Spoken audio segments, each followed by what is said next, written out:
I'm Brett Baer in for Bill O'Reilly, and in the Unresolved Problems segment tonight, Hillary Clinton and what, if anything, she remembers about her private email server. In August, a federal judge ordered Mrs. Clinton to submit written answers under oath about the private server she used while Secretary of State. On Thursday, her lawyers filed those answers, which Clinton signed under, quote, penalty of perjury, unquote. Joining now is Tom Fenton, the president of Judicial Watch, a group that filed the lawsuit to get Clinton's answers. Tom is also the author of the book Clean House. So, Tom, what's the headline? Well, her remarkable lapses of memory. We only gave her 25 questions that were relatively simple and straightforward. And I think 20 times she said, I don't recall. I do not recall why why the email system was set up to begin with. I don't recall if I ordered the destruction of records. I don't recall if I had any discussions about people asking for Clinton emails under the Freedom of Information Act. I don't recall if there were warnings about security. In fact, at one point, she didn't even want to answer any questions about whether she was warned specifically about her BlackBerry use, because it was not secure, and we now know she was warned and she understood the warning, yet she continued to use the BlackBerry anyway.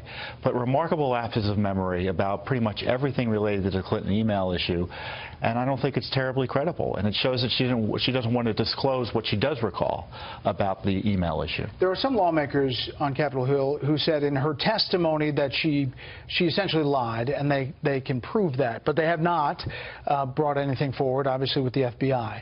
Is there anything in these documents, besides the I don't recall, that suggests she didn't tell the truth in these answers? Well, that's why you have lawyers, to make sure that when you present information like this, it's hard to make a case for perjury or misleading the court. But I think it's there in the sense that when you say I don't recall something, and there are a bunch of documents and emails showing that, hey, you were involved in this, you should recall it, and it's not credible that you don't recall it. The judge may not say, hey, you go to jail or you're in contempt of court, but when deciding what finally to do about it, they may look at Mrs. Clinton's testimony here and find her allegation that I don't remember anything not to be credible. Quickly, where does this go from here? We're going to have to figure out what to do with these answers. We still have a pending request to depose her with another federal court judge. We may fight to get the answers from her that she refused to give us in this set of interrogatories or questions. And, of course, we still have new Clinton emails coming to us almost weekly. Well, you've been shaking the tree better than people on Capitol Hill and getting things out. Tom Fenton, thank you. Joining us now to respond, Julian Epstein, a Democratic strategist. Julian, your thoughts? Well, I think your most important question was, where does this go from here? The Judicial Watch organization has been pursuing the Clinton for 25 years, and they've pretty much turned up nothing during the course of that 25 years. James Comey, who was the Republican head of the FBI, said there is essentially no legal case whatsoever here in terms of at least a criminal case. And if any law students are watching, I mean, they should look at these interrogatories. These are probably the most inartful interrogatories that I've ever seen, ever been written.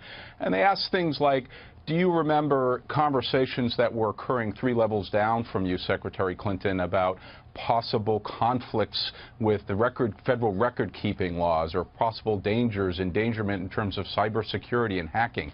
And her answers were, no, to the best of my recollection, I don't remember these conversations. She wouldn't normally remember them. She wouldn't normally be participating in any of those Julian, conversations. But, you know, we're looking at some of these WikiLeaks emails and some of the conversations after a subpoena has been issued by Trey Gowdy to protect these emails, to protect the server.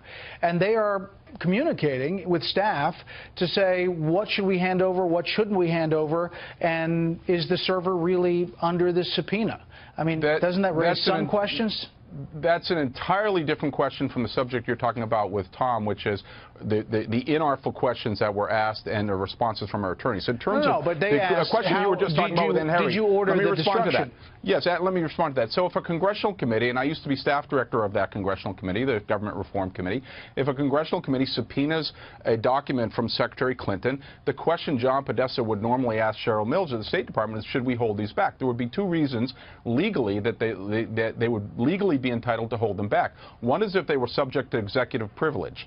And a conversation between Secretary Clinton and President Obama would, by its very definition, be subject to executive privilege, not something that would normally be turned over to Congressional committee. Or if they were personal emails that had nothing to do with her official business, then they would not also be subject to the subpoena. So there are many legitimate reasons that fall outside the subpoena.